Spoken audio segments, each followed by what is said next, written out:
Bismillahirrahmanirrahim. Assalamualaikum warahmatullahi wabarakatuh. Saya Ibrahim Ahmad, Rektor Universitas Gorontalo.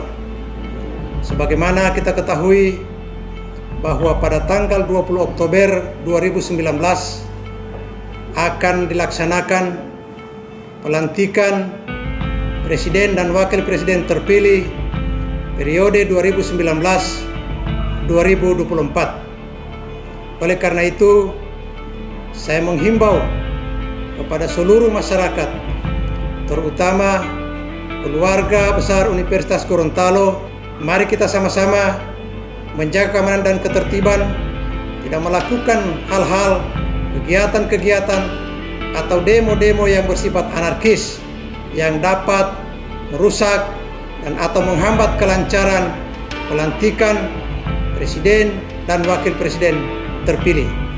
Demikian yang dapat saya sampaikan.